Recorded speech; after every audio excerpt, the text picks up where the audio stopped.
اور یہ بڑا انٹرسٹنگ پوائنٹ ہے کہ ایران جو ہے وہ اس پوزیشن پہ نہیں جانا چاہتا ابنائے ہرمز کے حوالے سے جو اس جنگ سے پہلے تھی، یعنی کہ وہ فری تھی، اوپن تھی، بٹ اب ایران چاہتا ہے کہ وہ اس سے کچھ نہ کچھ حاصل کرے۔ اسٹریٹجک ایک بڑا اہم پوائنٹ ہے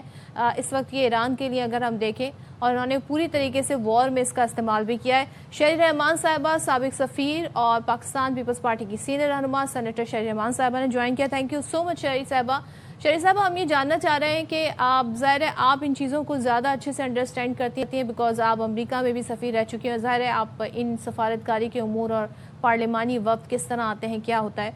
کل 21 اپریل ہے اور ڈیڈ لائن ختم ہو رہی ہے 2 ہفتوں کی سیز فائر کی۔ ایڈوانس ٹیم امریکہ کی پہنچ گئی ہے اور جس ٹیم نے لیڈ کرنا ہے پچھلی ٹیم کی طرح نیگوشیشن کو، یعنی کہ سب کو انتظار ہے کہ وہ یہاں پر پہنچیں گے کل اسلام آباد میں۔ ایران کی جانب سے ابھی تک کنفرم نہیں ہوا ہے۔ کیسے آپ ان چیزوں کو، ان معاملات کو آگے بڑھتے ہوئے دیکھ رہی ہیں؟ دیکھیے، پہلے تو بسم اللہ الرحمن الرحیم، سب سے پہلے بیٹا ایشو اس وقت دونوں فریقین کا ہے نا، تو آپ نے دیکھا کہ پاکستان کی کاوشیں تو جاری رہی ہیں اور اعلیٰ سطح پہ جاری رہی ہیں، اور میں سمجھتی ہوں ہر لیول پر انہوں نے پاکستان کے، آپ نے دیکھا فیلڈ مارشل بھی عاصم منیر بھی خود وہاں پہنچے تھے ایران، تو یہ اسی وجہ سے پہنچے کیونکہ اتنے بیچ میں آپ کو نظر آ رہا ہے کتنے اسپوائلرز بھی ہیں، اور کہ ناکہ بندی شروع ہو گئی ہے، پھر اس کی جوابی کارروائی ہوتی ہے، تو محاصرہ بھی بیچ میں آ گیا ہے۔ اس کو توڑنے کی کوشش کرنے والے سب دوست ممالک کے تعاون سے بھی خطے میں سفارتی کوششیں جاری ہیں، تو ہر سطح پہ پاکستان تو کوشش میں ہے کہ اس نہایت ہی پیچیدہ معاملے کو کسی نہ کسی طرح واپس مذاکرات کی میز پر لایا جائے۔ میں نے تو، آپ کو یاد ہوگا، یہ نہیں یاد ہوگا، آپ تو روز کر رہے ہیں یہ، لیکن پہلے دن کہا تھا جب یہ ہو رہا تھا کہ دیکھیے یہ سپوائلرز اس میں جو ہیں یہ اتنی طویل اور دیرینہ مخالفت کو، جو اب جنگ بن گئی ہے، اور جنگ میں بھی آپ دیکھ رہے ہیں کتنی نیریٹیوز، بیانیے کی جنگ الگ چل رہی ہے اور ہر سطح پہ چل رہی ہے، اس سے الگ کرنا، اس میں اسپیس ڈھونڈنا امن کے لیے، اور ایون سیز فائر کو آگے لے جانا، توثیق لینا، اس میں بہت مشکل کام ہے۔ تو یہ کوئی ایک دن کا مذاکرہ نہیں ہوگا، مطلب یہ کوئی ٹیبل پہ آ کے سب کچھ طے نہیں ہو جائے گا، یا بیک چینل پہ تو ظاہر ہے چلتا رہتا ہے نا، بیک چینل ہی پیچھے بہت چل رہا ہے، یہ تو ایک سطح پہ نظر آتی ہے ٹاکس، لیکن بہت پیچیدہ معاملہ ہے اور اس میں ایک پلیئر خالی نہیں ہے، ظاہر ہے۔ جی شہری صاحبہ، اور آپ نے، آئی ریمبر کہ جب آپ نے فرسٹ راؤنڈ آف ٹاکس میں آپ نے ہمیں جوائن کیا تھا بات کرنے کے لیے، تو آپ نے بڑا ان ڈیپتھ اور ڈیٹیل ہمیں ایک اسٹرکچر سمجھایا تھا کہ ٹاکس ہوتی کس طرح ہے، کیونکہ آپ ظاہر سی بات ایکسپیرینس ہے اس چیز کے اندر، آپ سفیر رہ چکی ہیں۔ ہم ذرا آپ سے یہ بھی سمجھنا چاہیں گے کہ second round of talks with the added pressure کہ اب 21 اپریل کو سیز فائر بھی ختم ہو رہی ہے، اور اس کے بعد پھر سیز فائر ختم ہونے میں 24 گھنٹے یا 48 گھنٹے رہتے ہیں، اور یہاں پر سیکنڈ راؤنڈ آف ٹاکس چل رہا ہے، اس کا کیا اسٹرکچر ہوتا ہے؟ وہاں پہ ڈائریکٹ ٹاکس ہوتی ہیں، انڈائریکٹ ہوتی ہیں، ذرا ہمیں یہ وہ پروسیس بتا دیں۔ جی دیکھیں، سیکنڈ راؤنڈ میں تو یہ ہوتا ہے کہ وہ انہوں نے اس کے، اگر آپ کر لیں 40 راؤنڈز بھی، تو ایک چلتا رہتا ہے،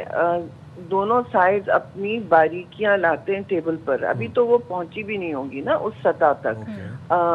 یعنی کہ پیچھے تو بہت ساری باتیں کلیئر کر دیتی ہیں کہ دیکھیے یہ بات ہم کریں گے، یہ بات ہم کریں گے، لیکن آپ دیکھتے ہیں باہر کے بھی حالات جو آپ دیکھ رہے ہیں، ایک تو محاصرہ ہے،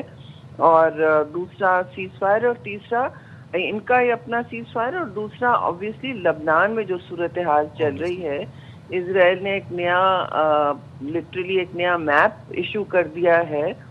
اور وہ بھی متاثر کرتا ہے اس صورتحال کو، کہ پھر ایران بھی پوچھ رہا ہے کہ بھائی فلاں کون ہوتا ہے ہمیں کہنے والا کہ ہم اپنے جوہری تنصیبات کے ساتھ کیا کریں یا چیزوں کے ساتھ کیا کریں۔ تو جب یہ باتیں بڑھ چڑھ کے باہر ہو رہی ہوتی ہیں، اس سے اترنا بھی ایک مسئلہ ہوتا ہے۔ دیکھیں، اور پاکستان کا کام ہر دفعہ کمپلیکیٹ ہوتا ہے by actions on the ground. آپ دیکھیں نا، جو اگر ایک وفد جو ہے ایک لیول پر آیا ہے اور انہوں نے کوئی پس پردہ جو کرنا پڑتا ہے کور اگریمنٹس کر لی ہیں کہ جی بنیاد پہ ہمیں یہ چیز ٹھیک لگ رہی ہے, بنیادی طور پر ہمیں وہ چیز نہیں ٹھیک لگ رہی, اس میں جو پوائنٹس آف ڈس اگریمنٹ ہیں وہ ٹیبل پہ ہی لائے جاتے ہیں, صرف وہ نہیں آتے جو اگریڈ ہوتے ہیں. تو ادھر ڈس اگریمنٹس جو ہیں وہ اس لیے ایک دم بھڑک پڑے کیونکہ یہ ایک طرف آگ نہیں جل رہی. آپ ایکسٹرنل ایونٹس دیکھیں آلموسٹ ایک نیا موڑ لیتے رہتے ہیں, تو سیز فائر تو میں سمجھتی ہوں ایکسٹینڈ ہونا چاہیے, اور اس کو کسی طرح جنگ بندی بھی جو ہوتی ہے یہ ایک بہت بڑا کام ہوتا ہے جی, اور اس طرح کی نیریٹو وار بھی چل رہی ہے, تو اس میں جنگ بندی, اس ماحول میں جنگ بندی کو توسیع دینا بہت ضروری ہے. پھر دوسری بات یہ ہے کہ یہ اور سب فریقین کو پتہ ہے کہ اس کی قیمت کیا ہے, لیکن دو جو مین فریقین ہیں وہ کہتے ہیں ہم قیمت دینے بھی تیار ہیں, یہ بھی آپ دیکھ رہے ہیں نا. تو کیونکہ انہوں نے اپنے جو بھی ان کی نیشنل اور ان کی ملک کی بقا ہے اس سے بھی انہوں نے منسلک کیا ہے, اس سے ان کی ہر ملک میں اپنی سیاست بھی ہوتی ہے, اور اپنے جسے کہتے ہیں ہاکس اور ڈوز ہوتے ہیں, جو کچھ لوگ کہتے ہیں کہ جی ہم جنگ جاری رکھیں گے, کچھ کہتے ہیں کہ نہیں جنگ کی کوئی فوائد نہیں ہے, اور ایک وقت ایک ایسا پوائنٹ آ گیا کہ جنگ کے اب کسی کو فائدہ نہیں ہے. تو یہ بھی تو دیکھنا ہوتا ہے کہ کہاں کہاں کون کون تیار ہے اور ان کے انٹرنل پریشرز کیا ہیں. انٹرنل پریشرز اور ایکسٹرنل جو ایونٹس ہوتے ہیں جیسے آپ ہارموز میں دیکھ رہے ہیں, وہ ایک آلموسٹ وہی ایک پوائنٹ بن گیا ہے جس پر سارا تنازع چل رہا ہے, نیا تنازع ہوا ہے. 2 بلاکیز جو چل رہے ہیں اس میں پھر آپ نے دیکھا کسی شپ کو اٹھا لیتے ہیں, کسی نے کس پہ فائر کیا. تو یہ سارے زمینی ایونٹس جو ہیں یہ بھی امپیکٹ کرتے ہیں ماحول کو اور ساری مذاکرات کو. تو سیز فائر میں توسیع تو میں سمجھتی ہوں ویسے ہی ضروری ہوگی, اس کی بھی کوشش جاری ہوگی, یہ ہو نہیں سکتا کہ جاری نہیں ہے, ظاہر ہے. اور دوسری بات یہ کہ دیکھیے وہ اسٹیٹ جس پر ہم ڈسکس کر رہے تھے, جس پہ فائنل اگریمنٹ ڈاٹڈ لائن پہ سائن ہوتا ہے لوگوں کا, وہ تو میں سمجھتی ہوں اس میں وقت چاہیے ہوتا ہے. اور ہم جو یہاں دیکھتے ہیں کہ جی بس پیس مذاکرات ہو رہے ہیں, اسلام آباد پر دباؤ اس لیے ڈل رہا ہے کہ ہم نے وینیو پرووائڈ کیا ہوا ہے, اور میں نہیں سمجھتی دباؤ یہ ہونا چاہیے. توقعات کا دباؤ بہت زیادہ ہوتا ہے کہ دیکھیے ہم آ جائیں اور بس یہاں سب مسئلہ حل ہو جائے گا. تو ٹھیک ہے ہم نے اسٹریٹجک اسپیس پرووائڈ کی ہے اور فزیکل سیکیور اسپیس پرووائڈ کی ہے, دونوں کو آپ نے دیکھا اپنی اپنی سیکیورٹی ان کو ظاہر ہے بہت امپورٹنٹ ہے, بہت اہم ہے. تو دونوں کو جس طرح کی سیکیورٹی پرووائڈ چاہیے ان کو کی ہے. اب یہ بات ان پر بھی ہے کہ یہ ایکسٹرنل ایونٹس سے کتنا امپیکٹ ہو رہے ہیں اور ان کا کتنا آگے جانے پر کمٹمنٹ ہے. کہ پاکستان کی رسپانسبلٹی یہیں تک تھی کہ دونوں فریقین کو مذاکرات کی ٹیبل تک پہنچا. دوسری دفعہ تک آپ لا رہے ہیں. ہاں بہت شکریہ شہری صاحبہ, آپ نے پروگرام کے لیے وقت نکالا. Thank you so much.